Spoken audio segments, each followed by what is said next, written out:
Good afternoon from Sacred Space. It's 12:24 p.m. Charlie on the 3rd of December 2023, Sunday. So I wanted to make this video to offer deep, heartfelt gratitude to the souls that came to Jared's and my fairy businesses yesterday. Jared's business being called All the Fae Things, and he sells his beautiful prints of his beautiful hand-painted watercolours of fairies that he actually envisions in his mind's eye because he's psychic, and the fairies indeed show themselves to him or presented themselves to him in their full radiant splendour. So he paints them, and he also sells the most magical and beautiful AI prints of various themes. Some are fae, some are gypsies, some are witches, some are all kinds of themes, but they're absolutely magical and beautiful. So if you're interested in all things mystical and magical, and you find yourself on my YouTube page or on my Titania's Realm page, have a look at Jared Nielsen's All the Fae Things Instagram page as well. This is not spruiking for business, by the way, but just a heartfelt, grateful acknowledgement that, we're promoting earth energies and mysticism and little bits of the paranormal as they arise in our lives beautifully and peacefully and magically.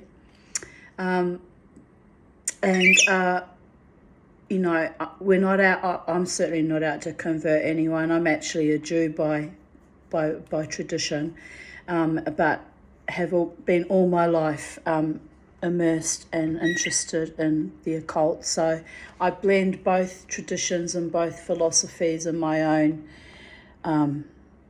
neshama, ruach, and nefesh, and psyche, and yes, to the uninitiated or to more traditionalists, either Christian or Jewish or even, Islamists, or people of a rigid, narrow, dogmatic view of religion and spirituality.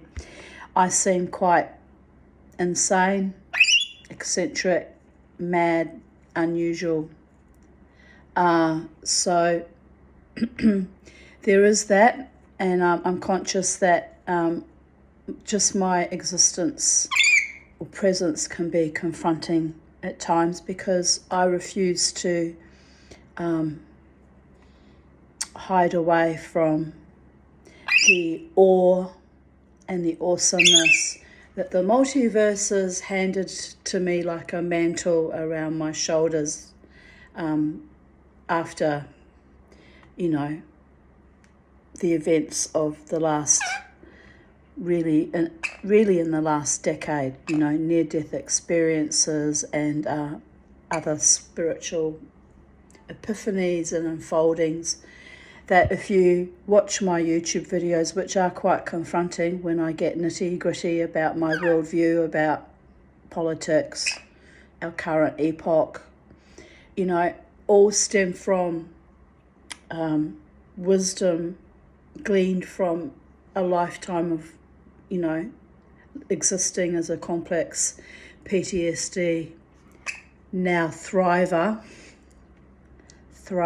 babies, and wisdom gained from the alternate multiverses, dimensions, gifted to me,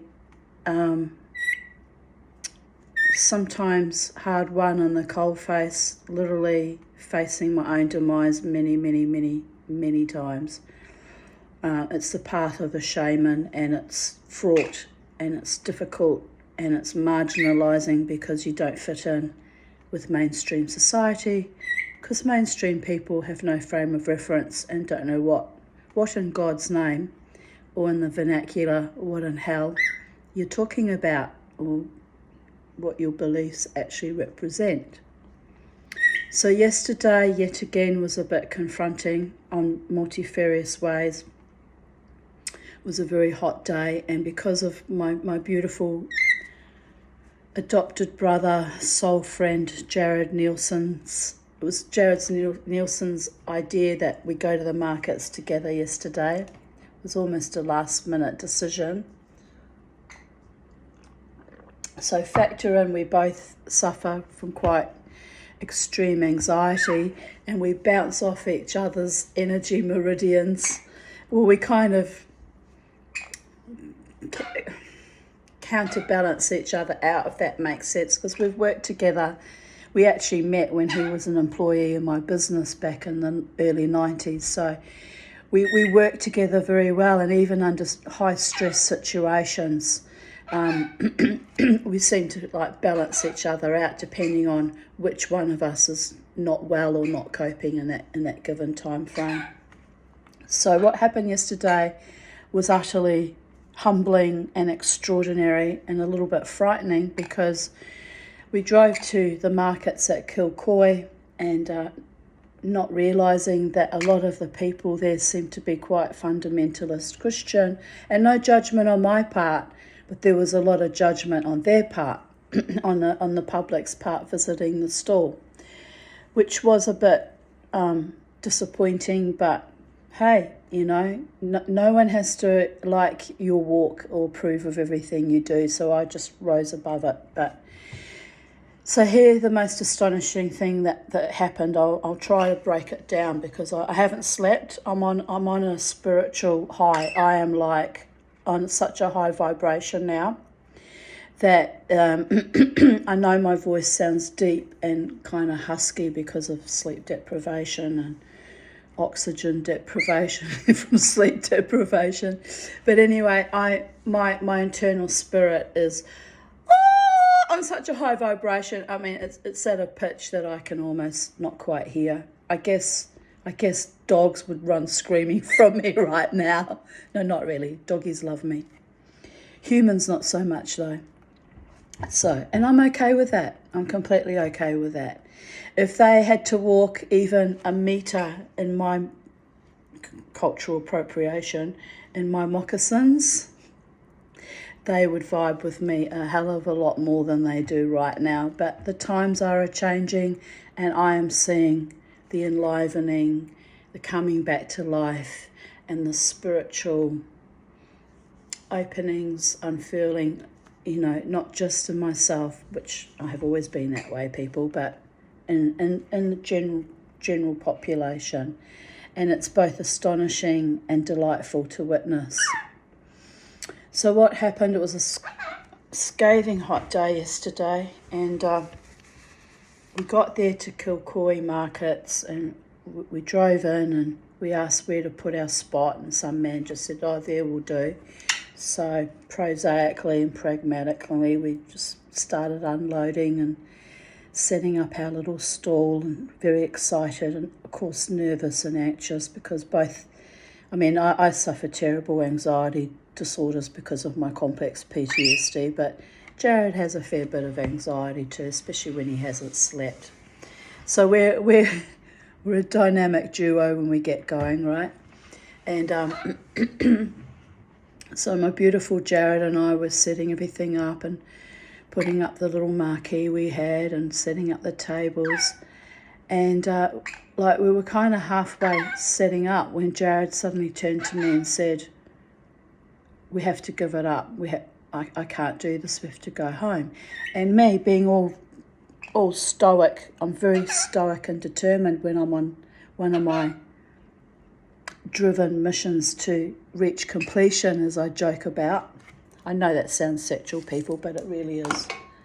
It is about, I'm trying to see a task through to the end, sometimes at great personal risk. and I'll explain why. So I'm setting up my store, which takes a long time. We had 2 hours to set up. It actually, for some bizarre reason, took me 3.5 hours. So I decompensated halfway through with the heat stress. Everyone was struggling. And I literally, as I like to put it in the vernacular, lost my shit. So I was just staring at my pile of things piled into my big cutlery display box. And some customers came and I said, yeah, I'm still setting up. Don't worry, just Fossick, pick up. You might find something you like. Pick up anything, see what you like. I can't deal with it right now. I'm still finishing it off. And they just sort of looked at me and probably thought I was obnoxious, right? Which it was a bit obnoxious, I suppose. But, you know, when you go to markets, it is true. With jewellery, people sometimes like to put their fingers in and feel and like little children delighting in what treats will I find, right? But anyway, the husband didn't like me much, I could tell, and was but the wife was a little bit, intrigued. She was a nice lady, but the husband was odd. But again, no judgment. It was so scathing hot that everyone had brain fog, and most of us had left our bodies. We were just like walking automatons, just functioning because we had to, because we were there. And the customers that were coming would sort of just stare at everything in sort of this vague haze and then walk away, not even registering what they'd looked at. And I know that feeling. I did that zombie walk for many decades when I was completely macked out of my mind on psych meds for 15 years. So I recognise that look of someone who's physically present but mentally not there, I literally lived that for 15 years. But now I have evolved into another creature altogether after being 7 years off my psych meds that although I still do tend to at times disassociate and leave my body, especially in high stress situations like what was about to happen yesterday, I can also quickly reintegrate, take charge, bring in common sense, pull it all together.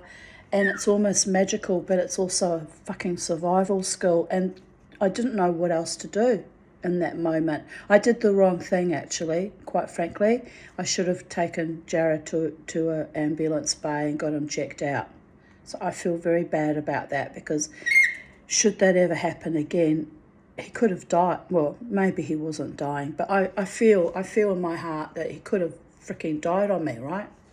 So what happened was we're still setting up, and Jared has his wonderful prints, and then just randomly says, I can't do this, which is very unlike him, because he's very, very supportive with me, even when he was my employee many years ago.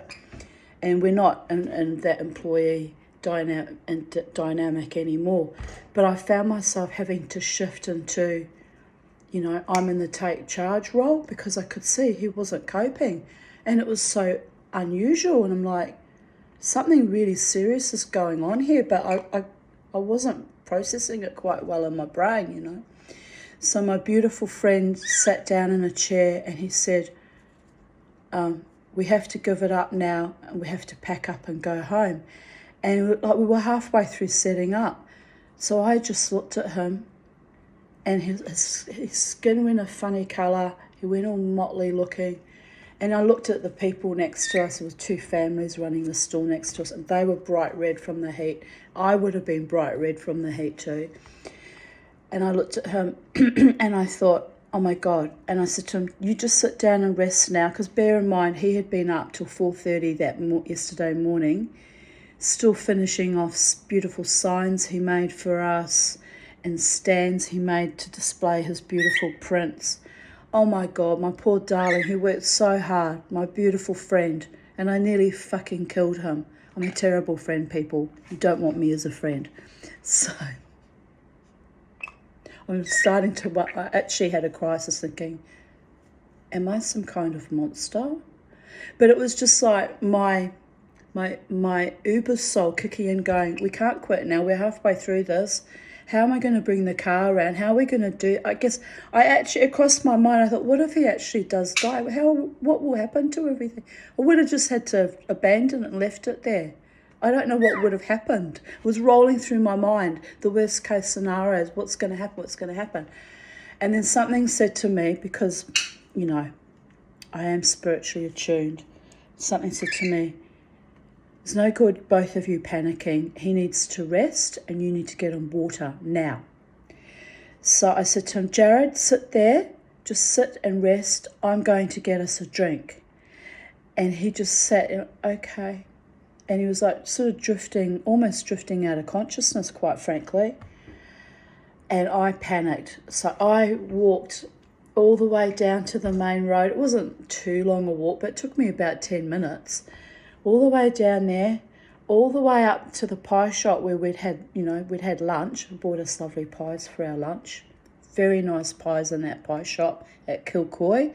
Highly recommend it. They were delicious. Can't remember the name of the pie shop, but it's in Kilcoy on the main road. Anyway, so I go back to that shop because I figured, I know they sold a wide range of cold drinks, and I liked them, so I'll buy from them again, support their business again. So I walked up there and I got us those pump bottles of water, 2 big bottles of water with the slight flavouring, because Jared and I, our inner children, we like a bit of nice flavouring and things, don't we? Because we're kids and we can, and by the gods, we deserve to thrive. We really do. It's been a long time coming, and I'm determined. So I buy the 2 bottles of water, and I quickly walk back as fast as I can to get back to the to the market store. And I was annoyed as I was walking because I had this beautiful snake bracelet that I had made, and I had somehow, with packing and unpacking, lost the beautiful tongue that I made for it.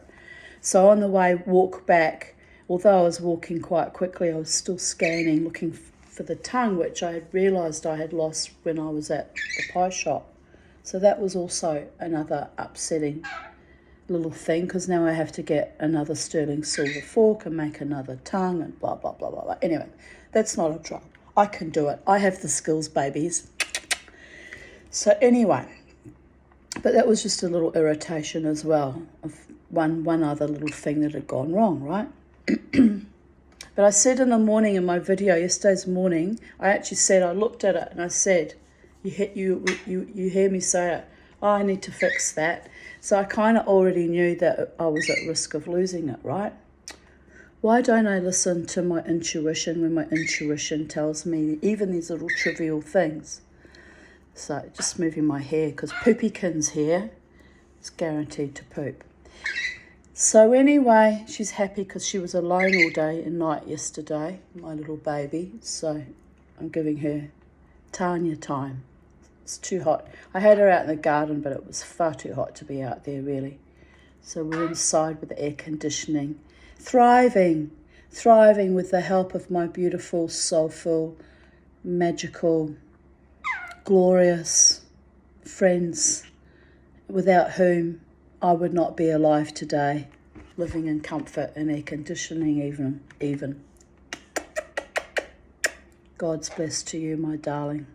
Not just because of the air conditioner, but for all the magical and beautiful reasons that make up you and all your kindness towards me, my darling, over many years. And not just you, but, my other truly devoted, loving friends too. So anyway, so I come back with the water, I give it to Jared, he literally throws it down his neck, and he's sitting there and he's looking still very, very unwell and not quite fully synapsing, and I'm still unpacking everything, but I'm looking at him and like, you okay? At one point he had his eyes closed and he was sort of drifting. I was worried he was going to go into some kind of fucking coma, because he just told me that morning that his going to have to be tested for diabetes, and I was very worried that he was slipping into a coma. But to be honest, I think it was just heat, like a heat stress or kind of a heat stroke, which is still dangerous, by the way. So I'm kind of monitoring him, and then after a while, like, he had his eyes closed, but then he opened his eyes, he sort of looked at me, and I could see he was kind of back in the room a little bit.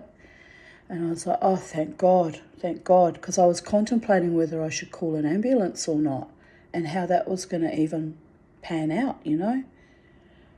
Oh, anyway, so so he finally, after about another 15, 20 minutes, says to me, I'm going to go, because by now the other food and drink stalls were set up. Because he asked me why I didn't get a drink from the stalls nearby, and I said they weren't open yet. They were still setting up. Well, that's what I thought anyway. But I just kind of panicked and just went really to the place I knew had drinks. So he goes and gets a snow cone, and the snow cone with all the ice actually revived him. Oh, Be'ezrat Hashem, thank you, God. Baruch Hashem, really. Baruch Hashem. Snow cone revived him, but he was still a little bit not quite right for, a few more hours. I noticed he was still a bit, he wasn't in danger anymore, but I could see he was not quite with us, so I've messaged him this morning, and I'm still quite worried about him actually, but he's resting today, and really that's what he needs, a bit of a rest. So I told him there will be no more going to the markets in the immediate future until we've both resolved our health issues. Me with my bladder that keeps me up all night and sleep deprived, and copious, peeing, which has been going on for 8 years and has really run me out now. And him now with this possible diabetes diagnosis, because it's not confirmed yet. He's still got to have a blood test. But I said to him, don't worry, Jared, diabetes is treatable, but it's a serious condition. It needs constant management, and it worries me because my friend lives alone like I do, and there's no one to really keep an eye on him and look after him. And so I am worried. But he has family around him that are loving and supportive, unlike my family. My immediate family have all headed for the hills when I said I think I'm dying of this bladder condition, and I think I'm terminal. And again, I still don't know the final outcome of that because I only did the ultrasound on Friday night. So yeah, basically we went to the markets yesterday morning, me after having the ultrasound, which made me so ill, very weak and ill, that I was having a funny turn kind of at the hospital, which they seem to not be really conscious of either, I suppose, because I hide it well. And and I didn't sleep all night that night, Friday, Saturday morning, because I peed so intensely after having to drink all the extra fluid so they could do the ultrasound, that I don't know where all the liquid came from actually, because I peed at the freaking hospital after the ultrasound. The bulk of it should have gone, right? But anyway, there's something wrong with my body. It's just flushing fluids out of everywhere, and yet I remain chunky and fat. Weird. And Jared, as I said, had very little sleep because he worked so hard and was so focused on getting our little market stall happening, building up the anticipation and the excitement for that. So now we get to the whole point of how magic happens and how there are great souls in my world who come to me in extraordinary, magical and unexpected ways, right? I have a feeling that this couple, this family, was sent to me either by a physical person saying, oh, this lady's down at Kilcoy, if you like fairies, check out her market stall. I'm not saying that's what happened, but I just wonder, because it was almost like an instant soul recognition. like we knew each other, which is not possible because I'd never met them before in my life, right? But you have this sometimes. And when you have that, sit up and take notice, because something amazing is about to happen in your life. Even if it's only a small thing in the grand scheme of things, it's a way shower, a milestone, a sign of things starting to shift exponentially in your favour in the most beautiful, spiritual, life-affirming, magical way. So, so later, we hadn't had any sales all day, and as I said, there were a lot of people that were condescending and what's with these tarot cards, because I display my my jewellery on old tarot cards that used to belong to my mother, because she was a reader. She used to read at markets, at the McWhirter's market many years ago in the 90s. And so I had left over a lot of spare tarot cards, because my mother, descending slowly into Alzheimer's even at that time, and, you know, reading at the markets and the wind would whip up, would lose cards. So they were all odd packs. And so I pulled together as many of the packs. I inherited 7 or 8 tarot packs from my mother. But I pulled together and made complete sets. Many of them I gave away because moved the energy on. And, you know, and I ended up with a large pile of odd tarot cards that were like doubles or triples, but, you know, leftovers. And I thought, waste not, want not, right? Recycle. We're living in a world where we need to be conscious of not just consumerism and using and abusing, but recycling the things that we have in our home, finding alternate uses for them until the time comes that they've been so exhausted or broken or, you know, worn down, that then it's time to throw them in the tip, right? And even then, a lot of products can still be reused or extracted in a recycling process. So that was my philosophy on using my tarot cards. I was both keeping, in a way, my mother's magical energy precious. Now, as you know, my mother wasn't a very nice person to me, but magic happens, babies, and I am her daughter. And so keeping that magical intent alive, and at the same time recycling the old cards so they weren't just thrown in the tip or burnt or wasted, and also making beautiful, bright, colourful displays for my jewellery. So I had many people come up to me yesterday, probably fundamentalist Christians with bigoted worldviews, being quite condescending and nasty, saying, "What's with these tarot cards?" I said, "Oh, are you a psychic?" I said, "Yes, I am. But actually it's not my business isn't about tarot card reading.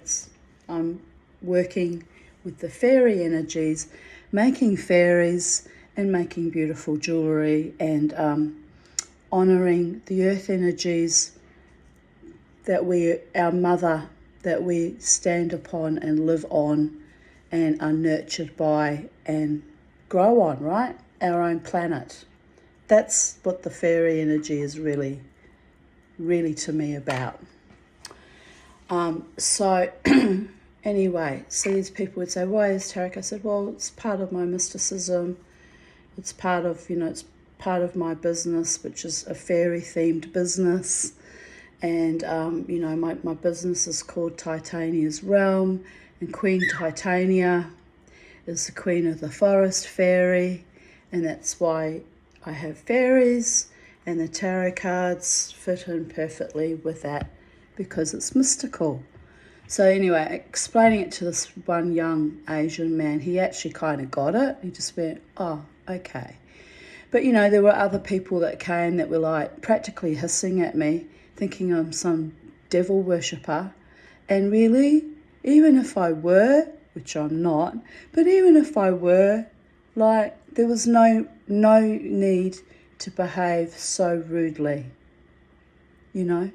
But I wasn't angry or upset about it because, as I said, this is my walk. I've walked it all my life. I'm used to being othered by people who are narrow and dogmatic, and whose world, by the way, is becoming smaller and smaller and more anti-humanist and more anti-earth energy and more anti their own spirit in the name of their various religious doctrine, which is a great pity. I don't think that's what Muhammad, Jesus or Moses actually intended when they founded their religions, in more ways than one, darlings. The multiverses is a big, big, big energy in an immense space. Is infinite, and everyone fits. Even some of those of you that watch my videos who follow perhaps more darker philosophies and religious practice. We all fit.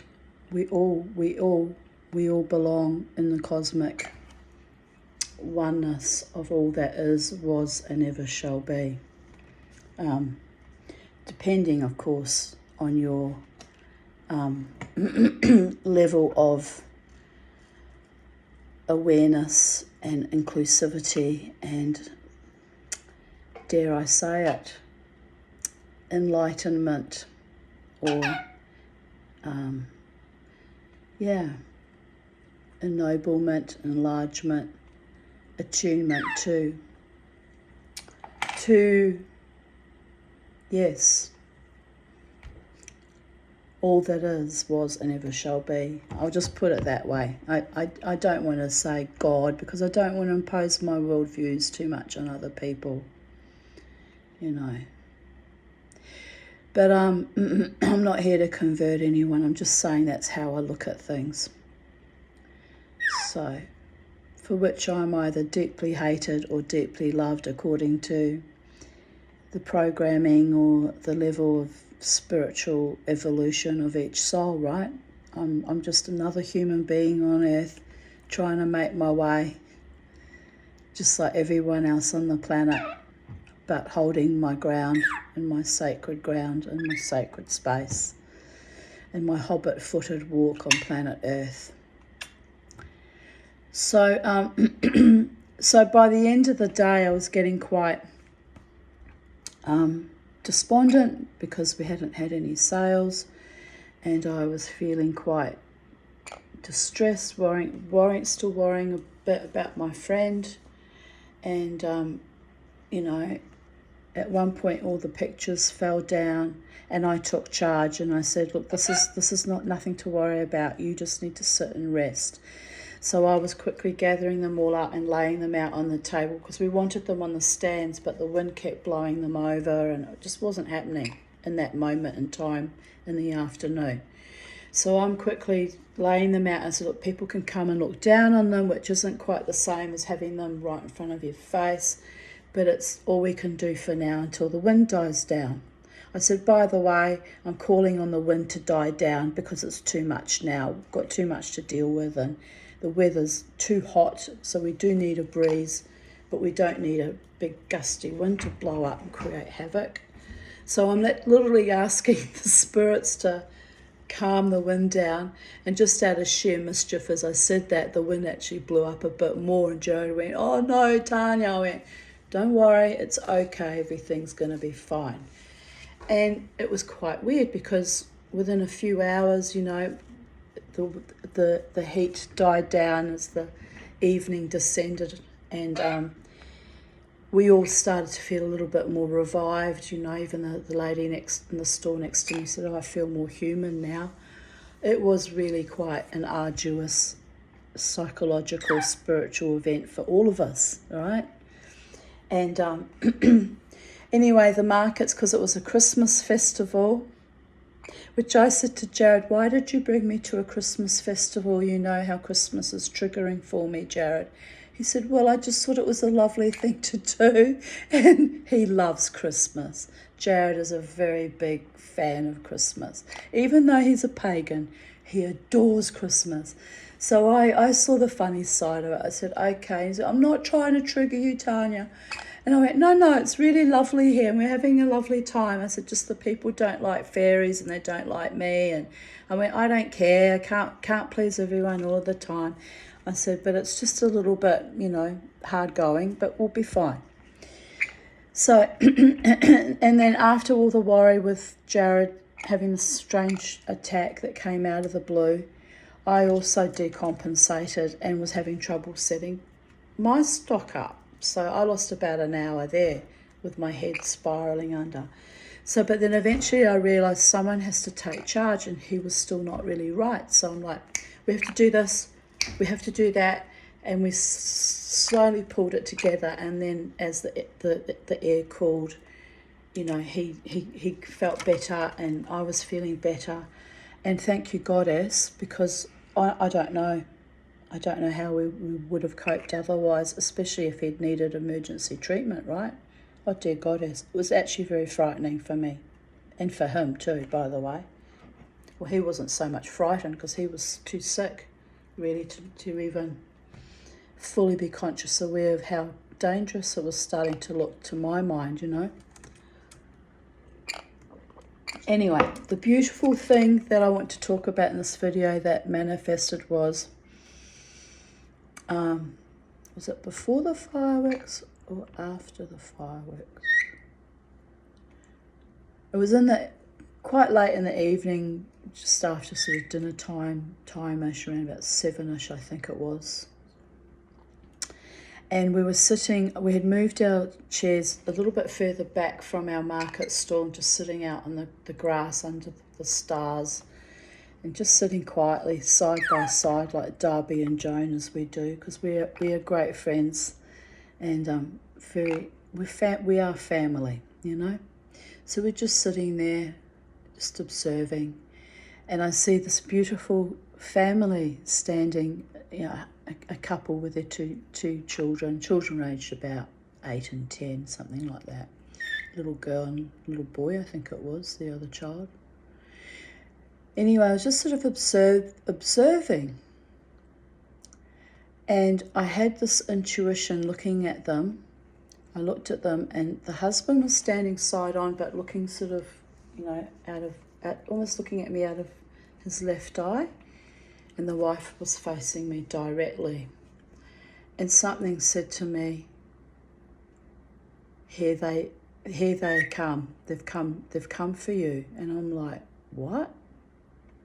Because, my spirit messengers can be mischievous and little trickster spirits and tease me a little bit.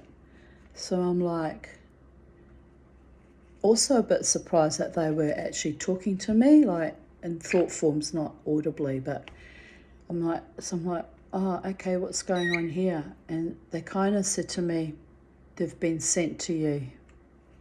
And I was like, what do you mean? So as I said, I'm not sure if someone that knows me said to them, check out this lady down the markets, or whether they were sent spiritually to me.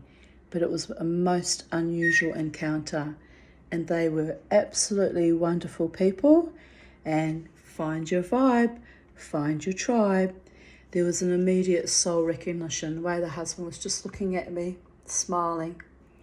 And when I smiled back and acknowledged them, of course I stood up and approached my stall to be in service, provide customer service.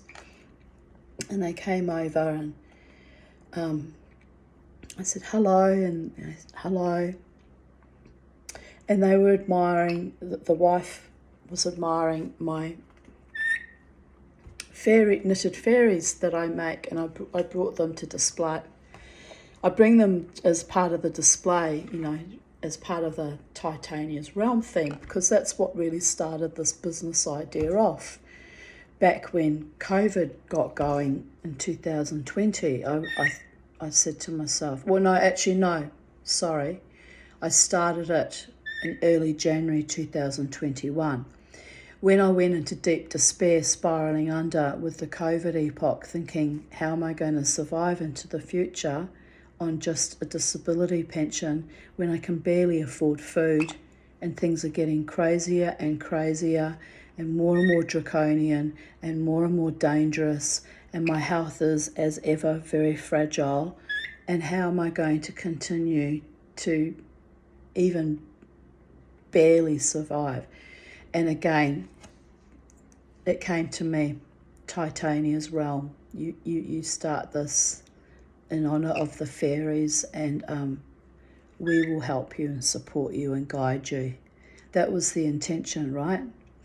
And I've had 3 years of learning silversmithing, teaching myself from that point on silversmithing. Started off with the flatware and making things from cutlery, and I've now evolved into, I can now cast sterling silver rings, and I'm still a beginner, I'm still on my journey, but it has been a soul nourishing experience, even though the business has not started yet to establish itself or thrive. And we go to the markets, and yet again I had very, very poor sales, which I'm not angry about, by the way, because I half expected that. I said to Jared, we'll just look at it as an outing, a day out, and if we make a little bit of money, it's a bonus and it encourages us to keep going. And if we don't, we'll be a bit pissed off and despondent, but we've had a day out together because we haven't spent time in recent months much together, because he's been busy trying to establish himself with his little business, and I've been a bit busy, and we both have our health issues as I enumerated. So anyway, but this lovely couple came over and admired my knitted fairies. And so one of them is a dark fairy that I call Lilith, right? Tongue in cheek, because Lilith is the world's first feminist in my worldview, as I explained in my video the other day. But of course Christians and Orthodox Jews think she's a demon and evil, and they see this beautiful little knitted fairy and they go, and it's completely idiotic. It's nonsensical. But anyway, she picks up the fairy who has bat-shaped wings, I said, that's Lilith, and she's gone rogue. And this delightful woman, she didn't laugh like ha ha ha, but she just stood there in her own beautiful goddess energy, and she just smiled serenely and went, which I thought was delightful. And her husband looked at her, the deeply in love couple. They were gorgeous. I fell in love with them instantly, both of them. Not anything, don't get me wrong, I don't mean anything weird or kinky, but just their beautiful spiritual natures, which had already preceded them as they were waiting for me to acknowledge them when they stood further back outside on the road, right? Their soul signature had already been emitted to me, this beautiful couple. So the husband looks to the wife and he sort of giggles a bit. So I knew that they're attuned to the multiverses, and they know. They understand about the mystical and the magical. So, and the little children were very well behaved, but they must have been a bit tired because they weren't, most kids were like getting in, trying to touch everything, and they were just standing back kind of looking at me with a little bit of, just quiet observation. And anyway, so she said to me, are you selling, are you thinking of selling them? I said, well, I actually bring these, they're my display pieces to promote my business, which is called Titania's Realm. And then I lifted up my other fairy, who's got crazy hair, and I'll show you what I'm talking about. Visuals, people, visuals. So I shook her hair. I said, this is Queen Titania. I said, she's the one who inspired all of this from the very beginning, tongue-in-cheek, because my name is Tanya, which is short for Tatiana, which is the Russian version of Titania. So just open up. Here's my beautiful case, I keep them in. So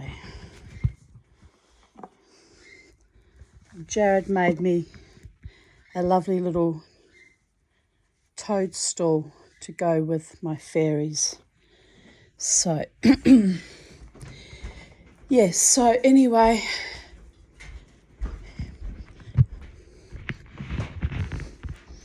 here they are. Here they are in all their little fairy glory. Queen Titania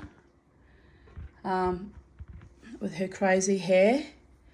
And I even made a crown for her out of my mother's old chandelier that I actually, making that crown was arduous because I had to saw it and cut it off with a Dremel. It took me days and days to cut through the brass. But there she is, her own crown. So, and I have a little toy, little hedgehog toy attached to her as well. Sit her up. She can go back in her position. In the corner, I keep her over here, right? And here is Lilith. Oh, her wings fell off, but I'll put that on. Here is Lilith, Lilith, Liliat. That inspires so much horror and loathing and contempt. And one of the women that came to my stall actually hissed it and went, "Tss." This little Lilith doll, there's nothing evil about her. I made her. I do have my dark side babies at times when I'm enraged against some horrendous injustice in our world, but I'm not evil. But don't unleash that dark side or you'll find out all hells can be unleashed. So thinking about it, maybe I am. Who knew? No, I'm joking. Well, no, maybe I'm not joking. Maybe I'm just in denial about how evil I am. Evil people, evil. Anyway, so this is Lilith. And this was the dolly that I didn't get their names, but the lovely wife was drawn to. So she said to me, "Are you willing to sell her?" And I said, "Yeah." She said, "What are you asking?" I even made little earrings for her. Like, I put a lot of effort. And I said, I will sell her for $60 if you're genuinely interested, which is less than what I was originally planning to sell her for, which was $80. And so, but I didn't tell her that. I just said, I'll accept $60 for her. And I kind of said it in a resigned kind of way because I know it's a low ball price, because these take me a week and a half to make. And I put on extra embellishments, like the little butterflies, little earrings, little things in their hair. I put a lot of heart and effort into the things I create, right? I need to get hissed at by ignorami, which I could be deeply angry about it, but you just have to take the enlightened worldview and forgive them, for they know not who they are or what they do in the name of their religion. Sound familiar? And just think, well, it was hot. People's nerves are were razzled. Humans aren't all humans anymore. We've all been, by and large, infected or infested with something anti-humanist.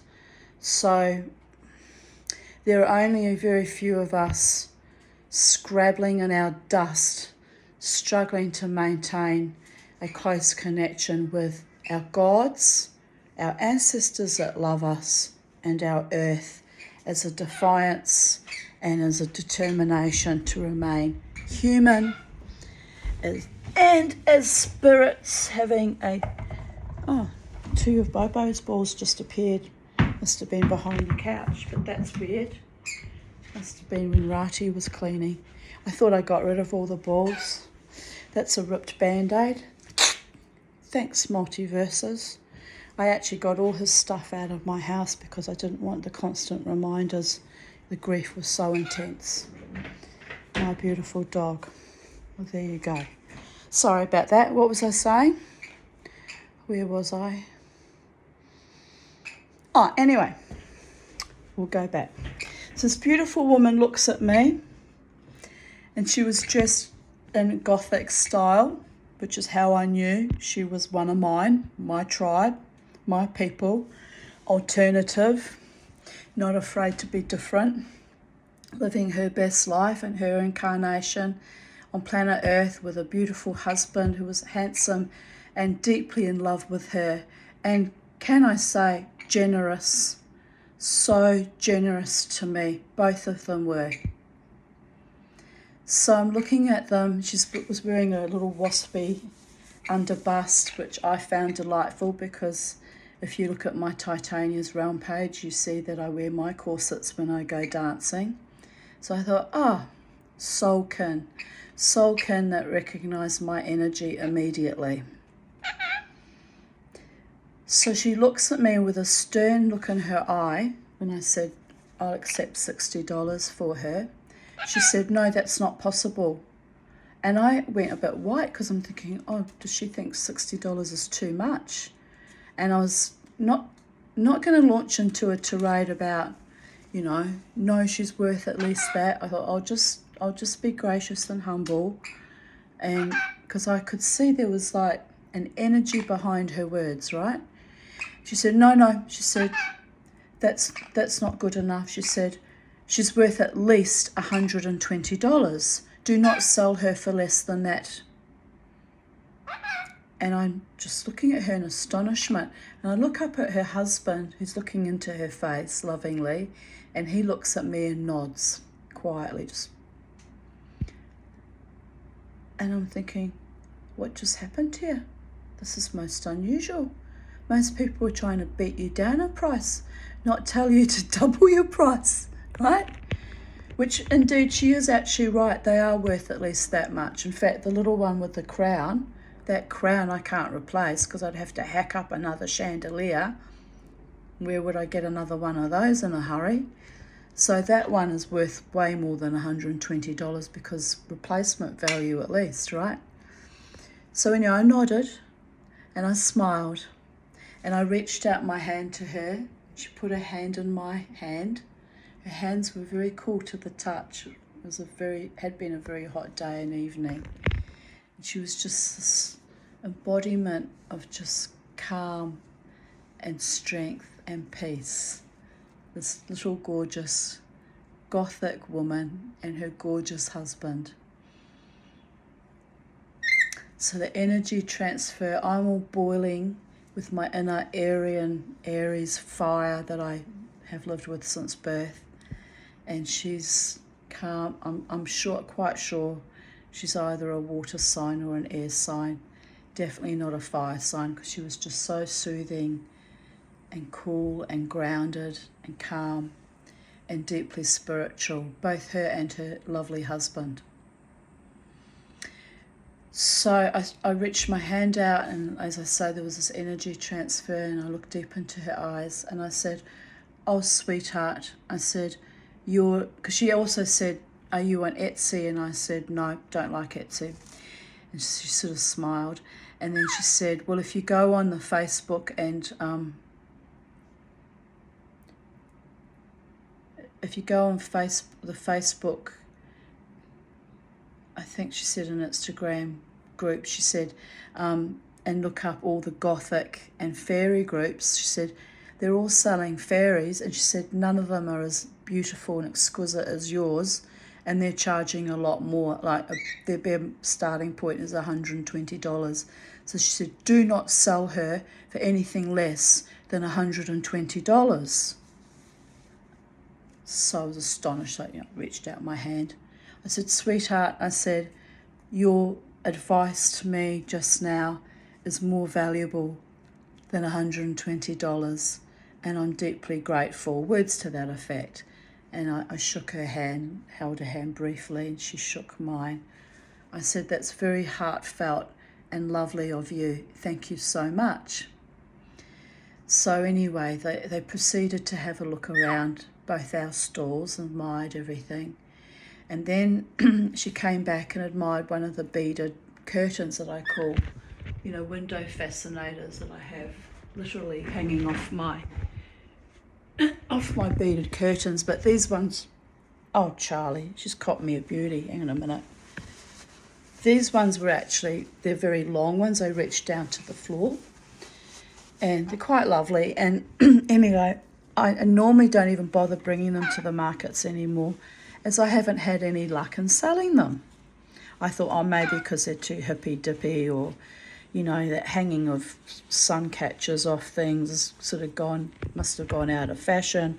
Or maybe I'm just both blessed and cursed by the gods simultaneously at any given time. But anyway, so I had stopped bringing them.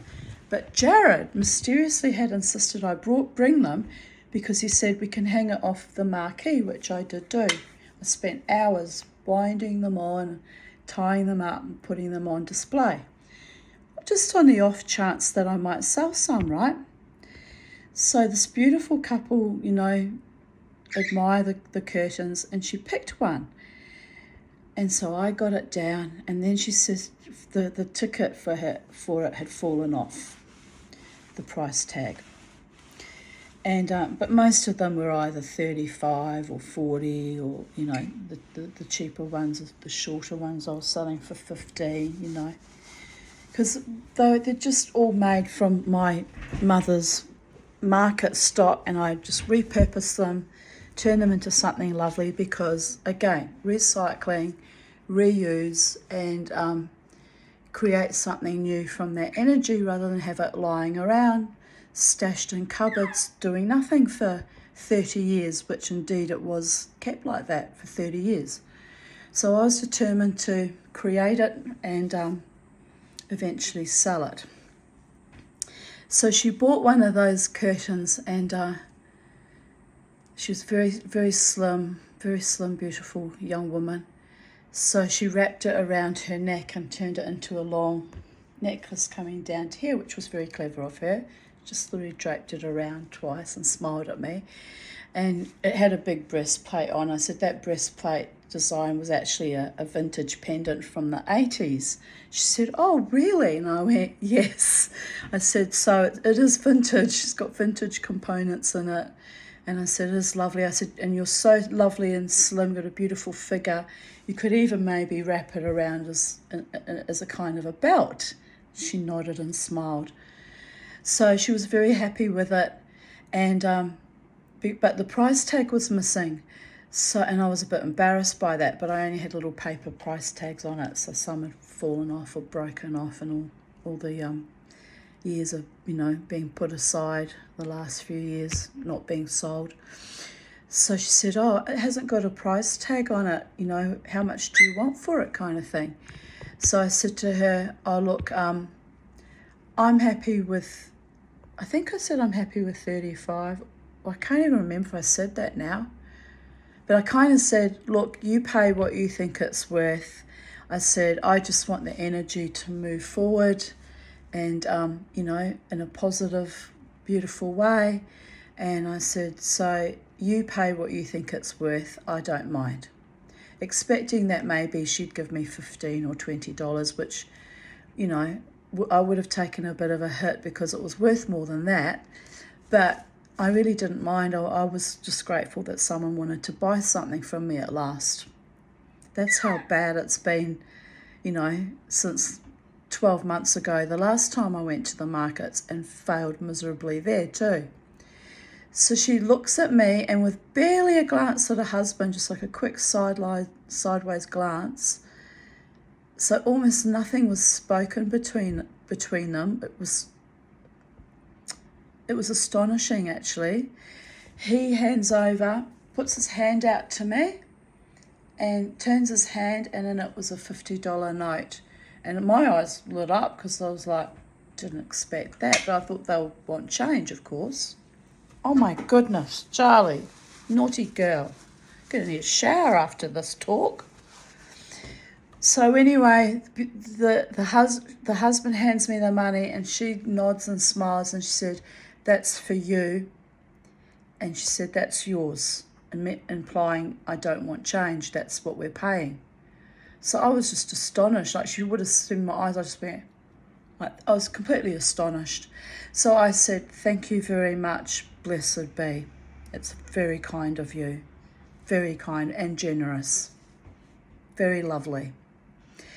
And so then they went on, and they had a look at, Jared's stock, and they admired a bat that he made in macrame.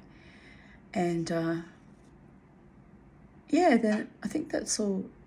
Oh, I also gave them my Instagram. That's right.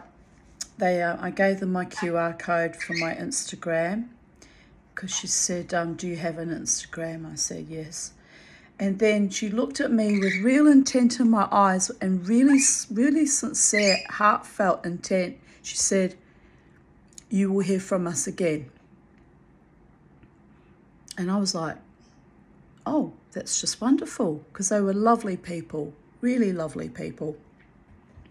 So I said, "Oh, thank you so much, and that's lovely, and like really wonderful." And I tell you what, that little family with their two little children, they were young, they were only in like their early to mid-30s. They were just the most gorgeous, loving, kind, supportive, generous, because they bought something from me. People that made up for all the other people during the day that had been so condescending and not overtly nasty. I had much nastier behaviour at the previous markets 12 months ago, but they were just, a bit. So these people made up for that. So I literally looked up to the heavens and went, thank you, Holy One, for bringing yet again my tribe, my people, who witness me and recognise my spirit when they see me, even my darker aspects of my spirit, which I admit can be confronting to those who have not lived through decades of epic fucking trauma, right? And who don't understand the true magic of the multiverses, which is and always shall be love, meaning, acceptance and tolerance of each other, even if we seem a bit dark or a bit different or a bit weird, right? Love is and always shall be the law, people. So anyway, after that, there were the most spectacular fireworks provided by the festival there at Kilcoy. It was a really lovely festival. They did a wonderful job. So we enjoyed the fireworks. And as we were sitting and watching the fireworks with our seats pulled back on the grass again, looking up and watching it all, and again, Spirit said to me, there will be some more sales, don't be despondent. And I'm like, oh, okay, because we really didn't. Financially, yesterday was really kind of an epic fail, but I'm not unhappy about it. And I said to Jared, we won't be unhappy about it, because we're getting ourselves out and about, and we're having a day out, which was what we did do. So so here's the unusual thing that happened again, right? So some young Asian girl came, and she bought a little, I make pendants out of old Disney toys, recycled Disney toys. So she bought it, and she was so thrilled. So that was another very small sale for me. And I'm like, okay, I'm happy now. I've made enough that it hasn't been a total waste of a day. But then I was thinking, I'm worried about Jared, because he'd made a lot less than me, and I didn't want his day to be a total waste. And also he's worked so very, very hard, and he's been so very, very unwell today, which I thought I might lose him. I might end up in the bloody hospital, which was a freak out on so many levels for me. And I want him to have at least some more sales, I was thinking to myself. And not that it's under anyone's control, you know. Freedom to the people. Buy if you can, or don't buy if you can't. But, you know, live your best life, right? You have to laugh. At one point I said to Jared, thank you God for providing for me for many years now through the disability pension, or I would have died years ago. I would not have been able to survive. I can't even make money when I work hard, striving very hard when I go to market stalls. But that's through no fault of my own. It's just the economy now. Like, it's a struggle for everyone. So it's very humbling and confronting and a bit terrifying, because my goal is I would like to have become financially independent and actually get off the disability pension. That's my next goal, so that I can support myself in a soul nourishing, body nourishing way, pay my own rent or mortgage if I was able to buy a house one day, which is not likely at this late stage of life given my health issues, and be financially wealthier, which wouldn't be hard to be wealthier than I am now, babies, but be financially stabilised and wealthier and financially independent, get off the government draconian thing I've lived under for 29 years, right? Well, I'm grateful for it because it's kept me alive, but it's kept me alive on a constant subsistence level of not quite being able to get out of my parameter of the poverty trap, right?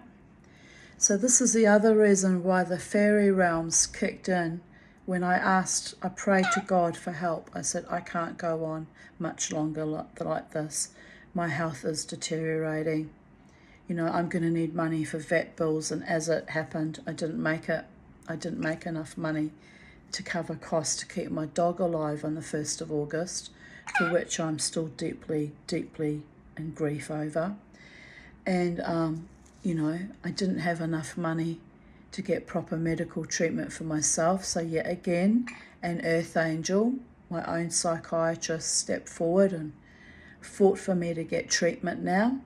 So, you know, it's like things come to me in mysterious and almost magical and supra natural ways, literally from the gods and the angels, via my earth angels, like the earth angel that supplied that beautiful piece of equipment, you know? So I am grateful. Don't get me wrong. I'm not wanting to become wealthy out of any pretentious ideology that I'm somehow entitled, and I can be a bit spoilt at times, I admit, because I didn't come from extreme poverty, people. I was forced into it by the actions of my own mother and former husband. So, but I'm not an entitled, spoilt, pretentious little shit expecting, you know, everything for nothing. I've worked hard. Even yesterday, I worked so hard to pull things together for our little market stall when I saw Jared falling into very poor health so suddenly and dramatically that it was astonishing. All unravelling in front of my eyes, as I joke about it, the Una raveling, you know. And through no fault of his own, he was genuinely unwell. And I'm always subpar with my health. And also was still actually, you know, in recovery mode from the ultrasound the previous evening, which made me very unwell. It's like my body had to fast for 6 hours. And what did it do? Purged everything, gave me a panic attack. Everything went wrong, and then sleep deprived me. So my hobbit body does not like to be starved, people, under any circumstances. But it was a tad astonishing too. So yes, so we fought through yesterday, both of us, subpar with our health. Although Jared was in a little bit more danger than I was, with having that kind of a heat stroke. And but then in the evening, that magical blessing and beauty of that lovely family coming to show support for our little fairy businesses, which was kind, a deep honouring kindness. So I don't know your names, darlings, but may the gods of your understanding bless you for your kindness and generosity towards both me and Jared yesterday. Because yes, the husband came back later on, about an hour later in the evening, and bought one of Jared's beautiful macrame bats, and probably as a surprise for his wife, right? So that was another small sale that went into Jared's business, little business efforts. So our beautiful day yesterday at Kilcoy was both astonishing and at times frightening, and yet ended up being sublimely spiritual. And although we didn't actually make any money in real terms, because the few sales we made covered our rent and our food and our drinks for the day, which we needed lots to drink because we were dehydrated and heat stressing. And I did bring lots of drinks with us, but it was just so hot that the cold drink just literally almost boiled. And anyway, what a journey. Next time I'll plan things better if we ever go again to the markets. I think I might need to quit going to the markets actually, because it's such a lot of work, and with our anxiety issues it's intense, and we're not really having great success. To make it worthwhile, we need to actually have quite a few more sales than what we're having. And it's a bit of a shame that didn't manifest, but I am still inspired because, that lovely family being so wonderful, saying that we will hear from them again, tells me that I am doing the right thing, and my stuff is, people do appreciate my work and my output, my creativity, and then I just need to find the right niche for it where I'm not in an environment where people are condescending and bigoted and don't appreciate the fairy realms.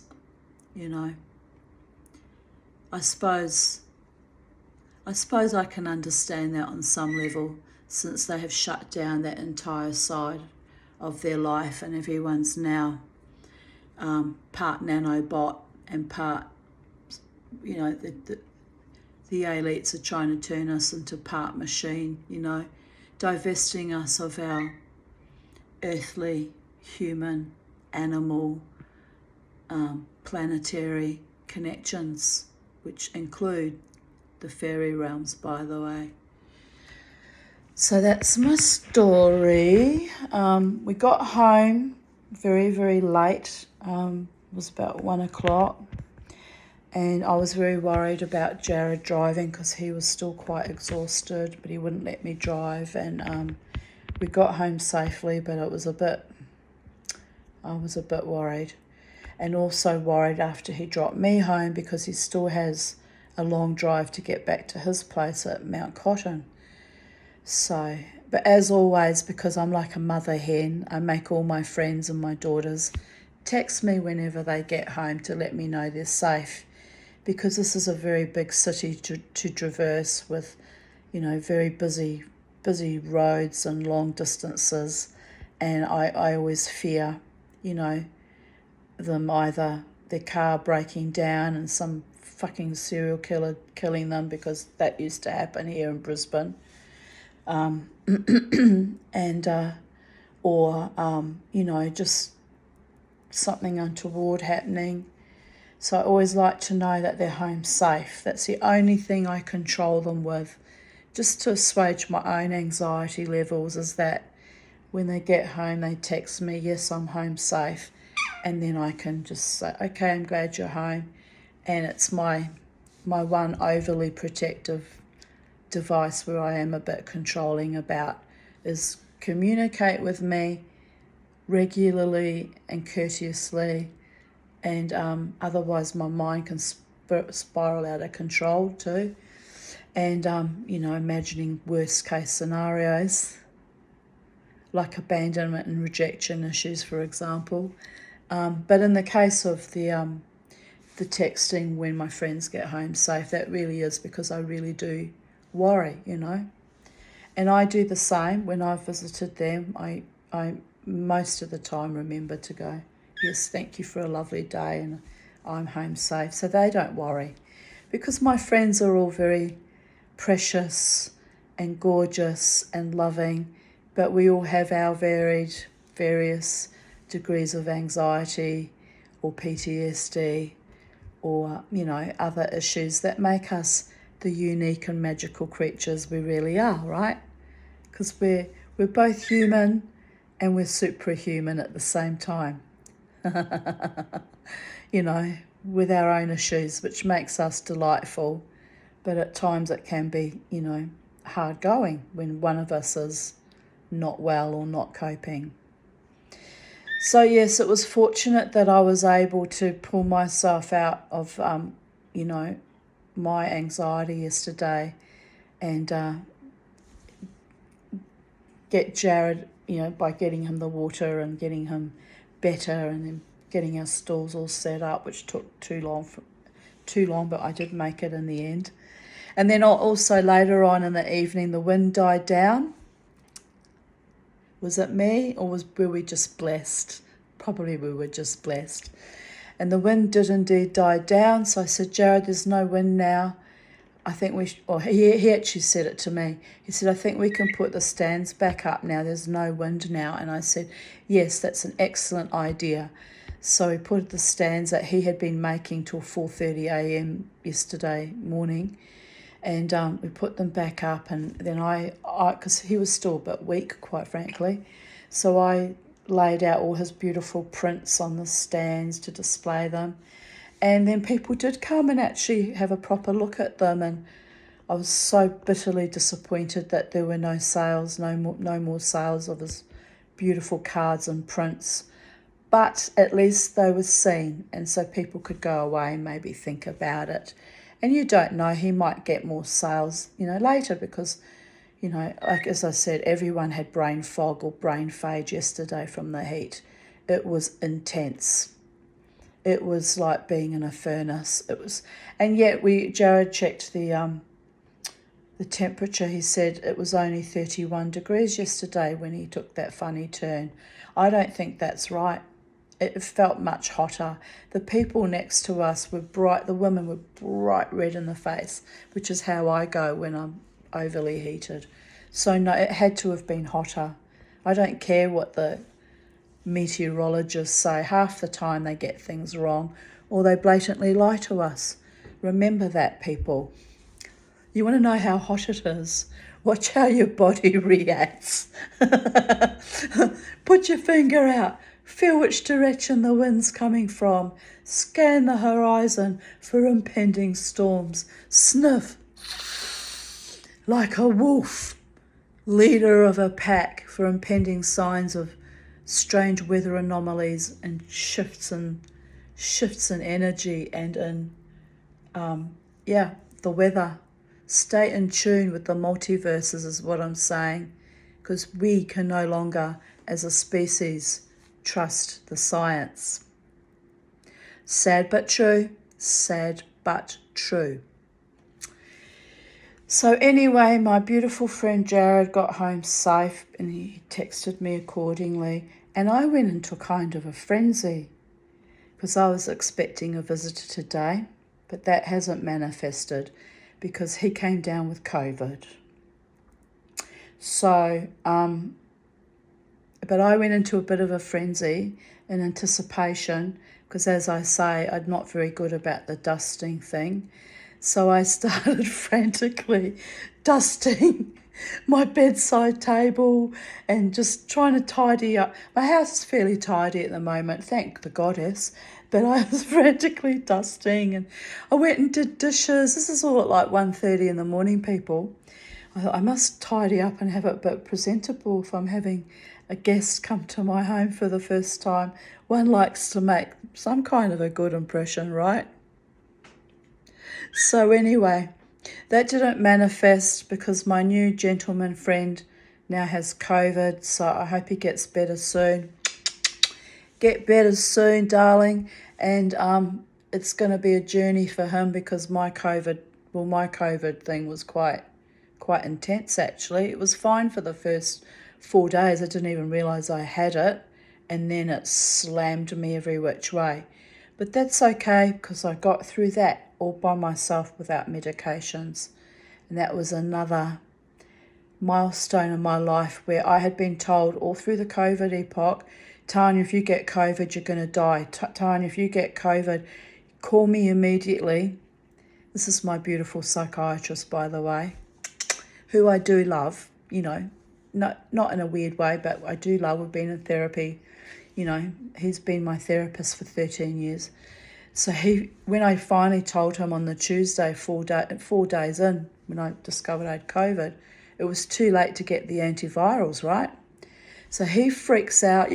I'm worried that you might die. My God, I'm worried. I'm so worried, because I do have bad lungs, people. I've had bad lungs since I was 4 years old, since I nearly died of whooping cough and measles. I was very close to death at that point in time. The doctor told my mother, if she survives the night, she survives, but I'm not putting her in hospital because the hospitals are full to the brim. There's children in all the corridors. There's actually nowhere to put her, and she's better off to be kept at home. And if she dies, she dies. That was what he said to my mother. My mother burst into tears. The one moment of maternal endearment she ever really expressed. Probably for show for the doctor, if the truth be known. Fucking hell. Anyway, I rolled my eyes back, all swollen and out of half dead, literally, and said, "Don't worry, Mummy, I'm not going to die." So when the COVID came, my beautiful psychiatrist freaked out that I needed antivirals, which probably I kind of did, but it was too late. You've got to take them within 48 hours, right? And let's face it, let's be real here. I don't even trust antivirals. What, for a new disease that nobody knows what it is, they want to pump you through full of antivirals when everyone knows that there is no cure for viruses. Since time immemorial, it's up to your immune system to fight things off. So I said to him, don't worry, I've got this. Sometimes I'm a little bit too overconfident in my own prowess as a human body and a spirit. Because I tell you what, I did not cope with that fasting for that ultrasound on Friday. It was a really hot day, and that made me very weak and very ill. And I actually, driving in the middle of an intense thunderstorm to the hospital for my 6:30 appointment, I left early at 6 in the middle of a storm because I thought, I've got to get there earlier. I've got to find a park, and this is going to be epic. So, but driving there and getting there feeling very weak indeed, I thought, I'm going to die soon. I'm convinced I'm going to die soon. And anyway, I got through that whole appointment feeling very weak and ill indeed. Then having to drink 3 more cups of water because there wasn't enough water in my bladder, even though I had drunk a litre, according to the instructions, right, at 5:30. Where did that liquid go? Absorbed somewhere. So I had to drink more, right? So there was that anxiety. So what I'm saying is, yet again, the Tanya did not die, even though I felt very ill and weak indeed with the COVID recent illness from the 21st of October to the 30th of October. So I don't know how long my friend Simon is going to be suffering with this COVID, because I think it's different for each individual, right? It tends to go to your weakest points in your body, so you have to be conscious that, in my case, it's my lungs. that you have to really kind of spiritually guard and protect, because you just don't know. You just don't know where it's going to attach to. That's my theory on it. But anyway, so I'll be keeping in touch, and I hope he gets through it okay, and hopefully he doesn't have it severely or seriously. And I'll be keeping more tabs on my beautiful friend Jared too, because, I'm worried about the potential diabetes diagnosis, which I'm thinking he probably does have. And I'll be keeping in touch with my own spiritual core, energetic core as well, because I know I'm not all that well either, But I'm thriving in my psychedelic dream. Oh, that's one thing that was very strange. At one point when Jared was just starting to kind of unravel and decompensate because he was really suffering heat distress, he said something along the lines of, I can't do this, we have to quit, we'll have to pack everything up and go home. And I'm looking at her and I'm thinking, we can't possibly, we're halfway through, everything's set up, the car's parked somewhere else, and so I'm making executive mental decisions that no matter what, we had to proceed, right? Of course, if he had taken a worse turn and actually lost consciousness, I would have had to have called an ambulance, and, it would have been, I don't know what we would have done. It's actually quite frightening. So, so I just said to him, this is your dreaming, Jared, this is your manifestation and dreaming. And I said, we have to follow it through to completion, and don't worry, I will take over, words to that effect. Something like, it was strange words I used. This is your dreaming and we will follow it through. Words to that effect. And even as I said it, I thought, who am I freaking channeling now? Because it is kind of my, because I call myself the psychedelic dreamer, but it was kind of weird the way I was so detached, like I had almost left my body and was standing watching us both trying to pull it together to get the market stall up and running, right? And it was that level of kind of detachment and disassociation from it that I realised, I'm going to have to kick in. My common sense, pragmatic self is going to have to kick in and completely take charge of the situation now, which I did. I rose to the occasion quite astonishingly, given that I myself was not all that well, coping all that well. So anyway, a beautiful day was had because of a certain little family that came to our stall. And there was another lovely woman that came with her lovely little children that bought some lovely cards from Jared and was also very impressed with his artworks. So there were lovely souls that came to us in our time of travail, literally giving birth to our new little businesses, or in my case, not so much giving birth as trying to get us a little bit more established and, try new things and get us out there and generate potential client base. And I don't know, maybe we're just being silly. Maybe it's pointless and silly, but we pulled out all stops and we did try. And we will continue. I will continue to keep building on my little Instagram, showing what I'm creating, as I create new pieces and taking delight in my creativity, at least that much. And whether it manifests into a business or not, I don't know, and it's not looking very promising, but by the same token, it doesn't matter, because it's all about the soul connections, the having the right vibe and finding your tribe and being seen by people who connect with you and love you in your own unique walk or path. and your own unique eccentricities. It's about the love. It's about the generosity of spirit. It's about the genuine care and support and valor and creativity and beauty and bliss, and above all else, it's about the tolerance and the peace. So, many blessings from Titania's realm at sacred space here, from Tanya Aarons and little Charlie, who's just hanging around like a little birdie, happy to be with the mama. Aren't you, little Charlie? Are you mummy's little girl? The mama's little girl.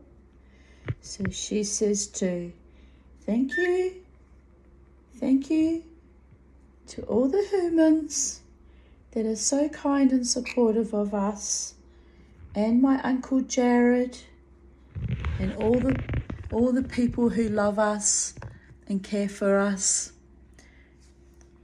Thank you so much. And as always, gratitude to the Holy One and all manifestations, and gratitude to the fairy realms, which are part of the Holy One's manifestations, by the way. And onwards and upwards, my darlings. Let there be more love and light in our world, more enlightenment, and more joy, and more grace, and more honour. And for us, those of us getting older, like my beautiful friend and I, although he's younger than me, he's only 52, more vitality, vivacity, vibrancy, and I always struggle to say that word, revivification, coming back to life out of our,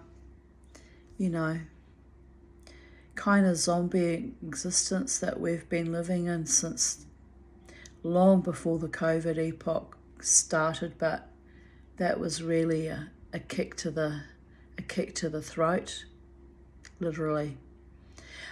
So watching us all blossom and regain our former glory, or some of us only just discovering our innate glory, our soul nourishing, life affirming, earth loving, God's